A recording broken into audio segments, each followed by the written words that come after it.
I stopped being a nurse on a Tuesday. No dramatic breakdown, no screaming at a doctor, no collapsing in a hospital hallway. I just stopped. Walked out of Metro General at the end of my shift, got in my car, and knew I couldn't go back.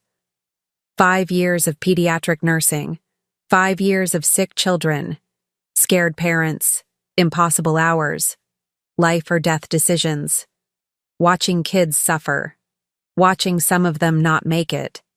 I loved nursing, I really did, but it broke something inside me.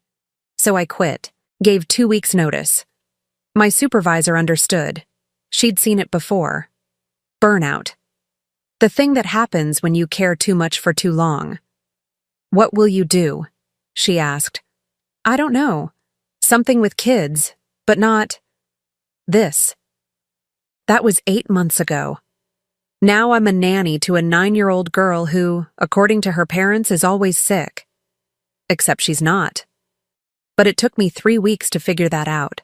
Have you ever watched someone suffer from something invisible? Share your thoughts in the comments. And if you want more stories about children, families, and discovering what's really wrong when everything seems broken, hit that subscribe button and notification bell so you never miss our next story. The job posting was specific. Seeking experienced caregiver for 9-year-old girl with complex medical needs. Must have medical background. Must be available 7 a.m., 7 p.m., Monday, Friday. Competitive salary. Benefits included. I almost didn't apply. Medical needs. That was what I was trying to escape. But the salary was significant. More than I'd made as a nurse, and I told myself, 1 child, just 1. I could handle that. I applied. 2 days later, I had an interview. The Spencer house was in Windermere, gated community. The house was huge, modern, glass and steel, probably 4,000 square feet, manicured lawn, 3-car garage, money, lots of it. Victoria Spencer answered the door. Late 30s, blonde. Put together in that way wealthy women are. Expensive casual clothes, subtle makeup, perfect hair, but tired eyes, anxious energy. "Natalie? Come in, please." The house was beautiful, minimalist, everything white or gray or chrome, art on the walls, floor-to-ceiling windows, the kind of place you see in magazines. Also sterile, cold, like a showroom, not a home. Charles Spencer was in the living room, early 40s, dark hair, suit with no tie. He stood when I entered, shook my hand firmly. "Thank you for coming. Please sit." We sat. Them on one couch, me on a chair across from them. "Tell us about your background," Victoria said. I explained.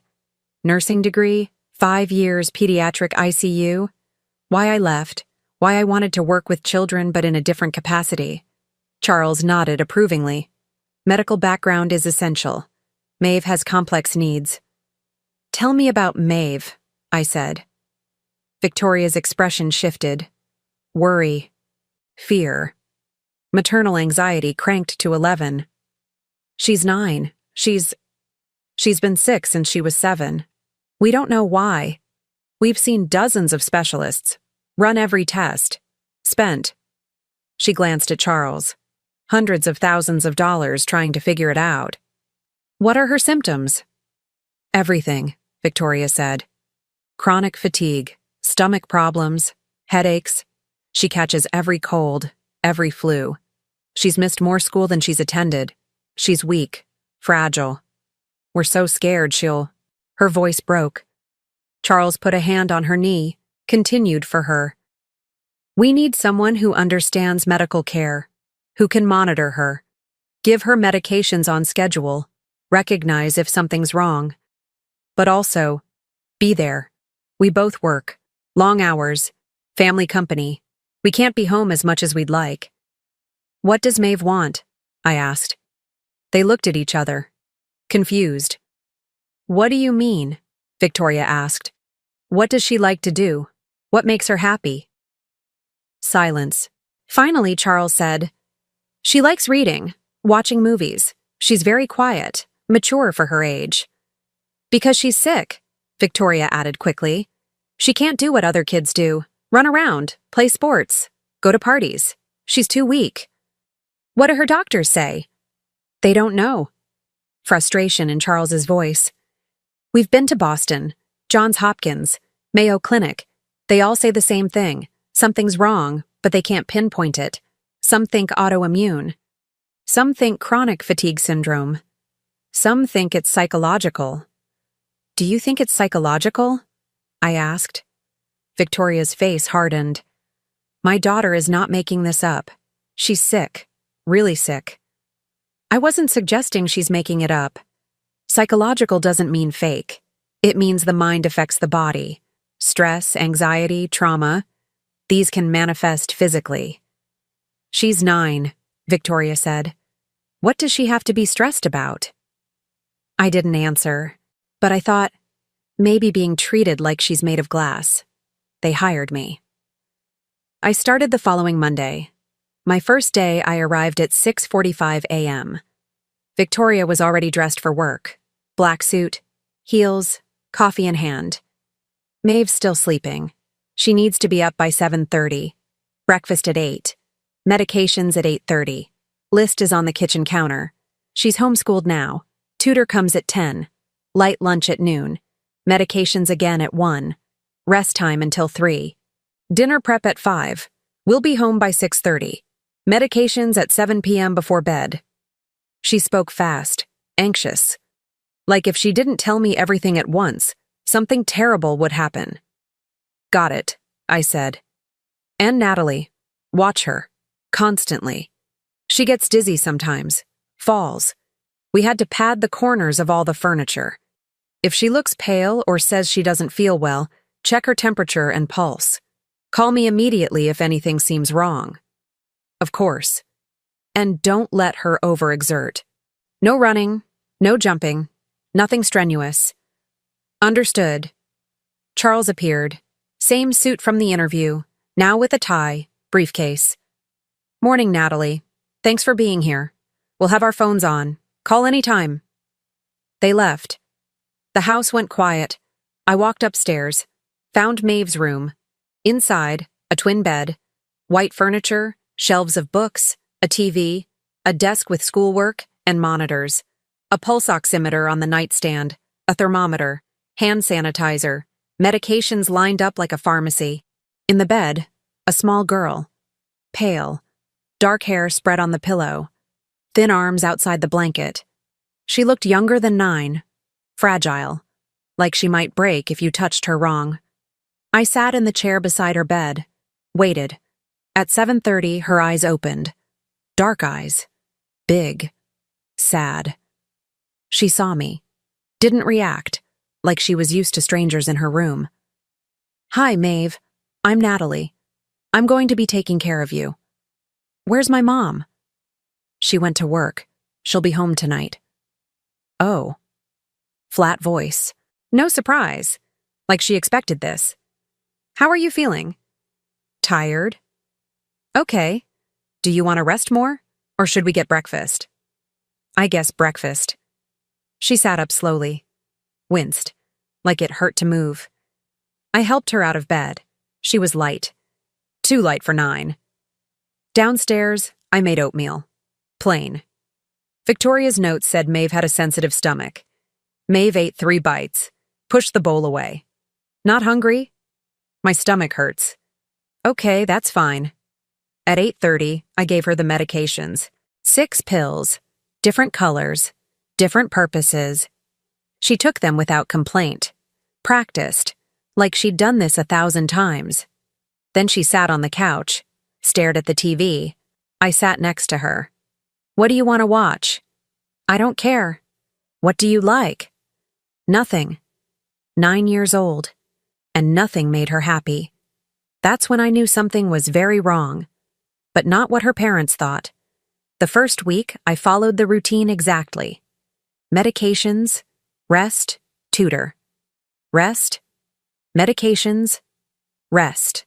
Maeve was compliant, quiet, obedient. Also, lifeless. She didn't smile, didn't laugh. Barely spoke unless I asked direct questions. She moved like an old woman, slow, careful, like her body might betray her any second. Victoria called twice a day. How is she? Any symptoms? Did she eat? Temperature normal? Charles called once. Everything okay? She's not getting worse? They were terrified, constantly, and Maeve absorbed that terror. I saw it in how she held herself, how she monitored her own body, how she'd stop mid-step and check, am I dizzy? Am I tired? Am I sick? She was always sick because she was always looking for sickness. By the end of the week, I'd reviewed all her medications. 6 prescriptions, low-dose immunosuppressant for suspected autoimmune, antihistamine for allergies, probiotic for gut health, multivitamin melatonin for sleep, anti-nausea medication as needed. I recognized all of them, knew their interactions, knew their side effects. The immunosuppressant was concerning. It would make her more susceptible to infections, which would make her seem sicker, which would confirm she needed the medication. A cycle. The antihistamine caused drowsiness. Combined with melatonin, she'd be exhausted. The anti-nausea medication could cause nausea, if overused. I wasn't a doctor. I couldn't prescribe or unprescribe, but I could observe. And I observed a child being treated for diseases she might not have, being medicated into the very symptoms they were trying to cure. Week 2, I made a decision. I started small. Maeve, do you want to go outside? She looked at me like I'd suggested skydiving. Outside? Yeah, the backyard, fresh air. We could walk around. I don't think I'm supposed to. Why not? I might get tired. Then we'll sit down. Mom says I need to rest. You've been resting all morning. Let's try something different. She hesitated. Then, okay. We went to the backyard. Massive, pool, patio, grass. Maeve walked slowly. I matched her pace. After 5 minutes, she said, I'm tired. That's okay, let's sit. We sat on the grass. She looked uncomfortable, like she wasn't allowed to sit on grass. When was the last time you were outside? I asked. She thought. I don't remember. Do you miss it? Miss what? Being outside, playing, being a kid. She looked at me, really looked. For the first time, I saw something in her eyes. Not sadness, not apathy, longing. I used to play outside. Before. Before you got sick? Yeah. What did you play? Tag. Jump rope. I liked climbing trees. That sounds fun. She didn't respond, just looked at the grass, but I saw her fingers, touching the blades, feeling texture, like she'd forgotten what grass felt like. That night, Victoria came home at 6:40, rushed, anxious. How was she? Any problems? She was fine. We went outside for a bit. Victoria's face went pale. Outside? Natalie, she's not supposed to... She's fine. We walked slowly, sat on the grass, fresh air, sunshine. It was good for her. But what if she got too tired? What if she fell? What if... She didn't. Victoria, she's okay. You don't understand. She's fragile. She can get a bacteria. We have to be careful. I do understand. I was a pediatric nurse. I've seen fragile. Maeve isn't fragile. She's conditioned. Conditioned? Victoria's voice went sharp, defensive. To believe she's sicker than she is, to focus on every symptom, to be afraid of her own body. That's not. We're just protecting her. Charles appeared, heard the last part. What's going on? Natalie took Maeve outside without asking. He looked at me, not angry, confused. Why? Because she's 9. She needs more than rest and medication. She needs to move, to play, to be a child. She's sick, Victoria insisted. What if she's not? I said quietly. Silence, then Victoria. Get out. Victoria, Charles started. Get out. You're fired. You don't know what you're talking about. You don't have children. You don't understand. Get out of my house. I looked at Charles. He looked torn, uncertain. Then Maeve appeared at the top of the stairs. Small, pale, in her pajamas. I liked going outside, she said. Small voice. Everyone looked at her. I felt better. After. Can I go outside again tomorrow? Victoria's face crumpled. Baby, you need to rest. You're sick. But what if I'm not? The question hung in the air. Charles looked at me, at Victoria, at Maeve. Let's talk, he said. Everyone, sit down. We sat. Kitchen table. Victoria furious and scared. Charles cautious. Maeve confused. Me hopeful. Explain, Charles said to me. What do you mean, conditioned? I took a breath, chose words carefully. I've reviewed Maeve's medications, her symptoms, her routine, and I see a pattern. What pattern? Victoria demanded. Maeve presents with fatigue, nausea, weakness, frequent illness. All real symptoms. But some of her medications, they cause those exact symptoms. The immunosuppressant makes her more susceptible to infections. The antihistamine makes her drowsy. The anti-nausea medication can cause nausea if used too frequently. She's being treated for conditions that the treatment itself is perpetuating. That's not...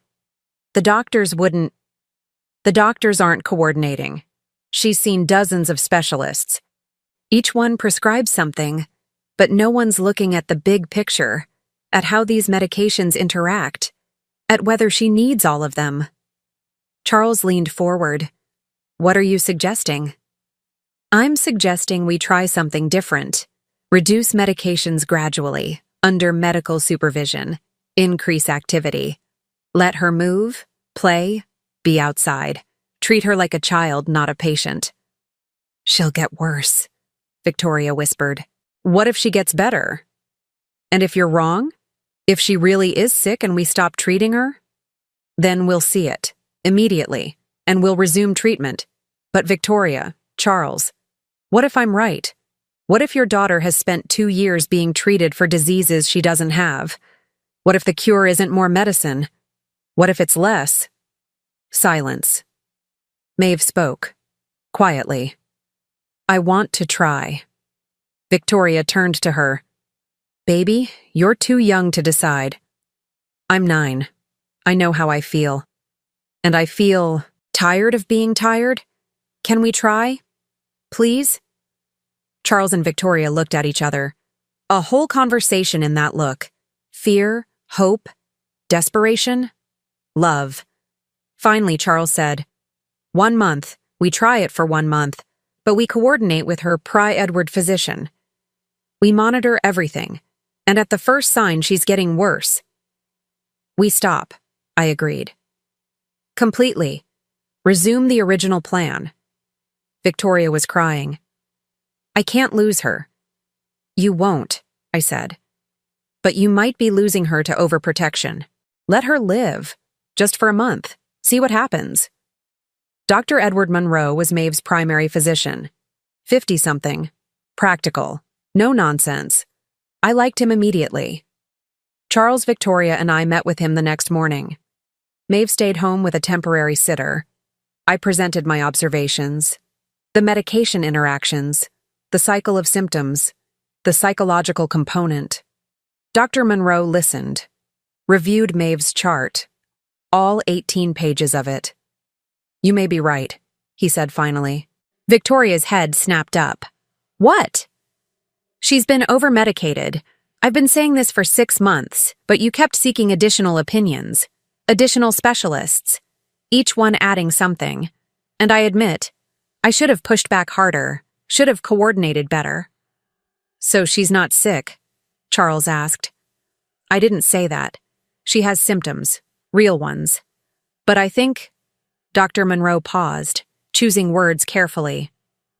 I think Maeve has been experiencing a cascade effect.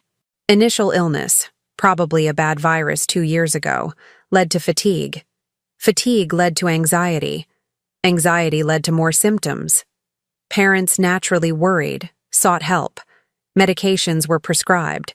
Some helped. Some made things worse. More symptoms emerged. More medications prescribed. And here we are. What do we do? Victoria's voice was small, scared. We simplify. Reduce medications to essentials only. Increase physical activity gradually. Treat her like a healthy child and see if her body remembers how to be healthy. And if she gets worse, then we reassess. But Ms. Roberts is correct. This is worth trying. Victoria looked at me, not angry anymore, just terrified of hope. 1 month? She asked. 1 month, I confirmed. Dr. Monroe created a plan. Taper the immunosuppressant over 2 weeks. Discontinue the antihistamine immediately. Keep the probiotic and multivitamin. Use anti-nausea only as truly needed. And increase activity, progressively. Start with walks, Dr. Monroe said. Then light play. If she tolerates it well, consider organized activities. Swimming, dance, whatever she enjoys. She said she used to like sports, I said. Before. Then let's see if she still does. We started simple. Morning walks around the block. 10 minutes. Maeve was nervous. What if I get tired? Then we stop. What if I fall? Then I'll help you up. What if... Maeve. What if you're fine? She didn't have an answer for that. The first walk, she made it 5 minutes before saying she was tired. We sat on a neighbor's wall. Rested. How do you feel? I asked. Tired. But good tired? Good tired is real. It means your body worked. That's healthy. Mom says I shouldn't get tired. Your mom is scared. She loves you so much she's afraid of you suffering. But fear isn't always right. Are you scared? A little, but I'm more hopeful than scared. Why? Because I see a 9-year-old girl who's stronger than anyone's given her credit for. She smiled. First smile I'd seen. By the end of week 1, we were walking 15 minutes, twice a day. Maeve's color improved. Slight pink in her cheeks. She started asking questions. About the neighborhood. About other kids she saw playing. Do you think I could play with them? Maybe. Let's see how you feel first. Victoria monitored everything obsessively, texting me hourly. Temperature? Normal. Appetite? She ate a full breakfast. Energy level? Good. We walked 20 minutes today. That's too much. She asked to go farther. But what if... I stopped responding to the what-ifs. There were infinite what-ifs. Fear could invent scenarios forever. Charles was cautiously optimistic. She seems different, more alive. She is, I said. Victoria's terrified. I know. She thinks if she hopes too much, something bad will happen, like hoping jinxes it. That's magical thinking. He smiled sadly. When your child is sick, really sick, or you think they're really sick, you become superstitious. You hold your breath. You make bargains with the universe. You're afraid to hope because hope feels dangerous. Hope is the opposite of dangerous. Tell Victoria that. By week 2, Maeve had headaches for 2 days, withdrawal from the antihistamine. But they passed. Her energy increased noticeably. She started running. Not far. Not fast. But running. Down the driveway. Back. Laughing. I recorded it on my phone, sent it to Victoria. She called immediately. Is she okay? Should she be running? What if she falls? Victoria, watch the video again. Really watch. What do you see? Silence. Then, she's smiling. Yes. I haven't seen her smile like that in... I don't remember. Because she's being a kid, not a patient. I'm so scared, Natalie. I know. But she's not fragile. She's resilient. You just have to let her be. Midweek 2, Maeve asked a question that changed everything. Natalie, can I play a sport? What sport? I don't know. Something with other kids. What interests you? She thought. I used to watch volleyball on TV. It looked fun. Volleyball is great. Teamwork. Do you think I could do it? I think you could try. Would Mom let me? Let's ask. That evening when Victoria came home, Maeve asked her directly. Mom, can I try volleyball? Victoria froze. Volleyball? There's a recreational league. For kids my age. Natalie looked it up. Victoria looked at me. Betrayed. You're encouraging this? She asked. I researched. There's a beginner league, very low-key. Once a week, Saturdays. She can't. She's not strong enough. What if she gets hurt? Maeve's face fell, hope dying. Charles, who'd just walked in, caught the tail end. What's this about volleyball? I want to play, Maeve said quietly. But Mom says I can't. Charles looked at Victoria. At me. At Maeve. Let her try, he said. Charles. One practice. We'll go with her. Watch. If she struggles, she stops. But Victoria, look at her. We all looked at Maeve, standing there, 9 years old, hopeful, alive in a way she hadn't been in years. Please, Mom? Victoria's eyes filled with tears. What if you get hurt? What if I don't? Using my words, my logic. Victoria closed her eyes, took a shaky breath. One practice, but I'm watching. And at the first sign of trouble, I stop, Maeve finished. I promise. There were a dozen 9- and 10-year-olds at the community center gym. Coach was introducing the basics.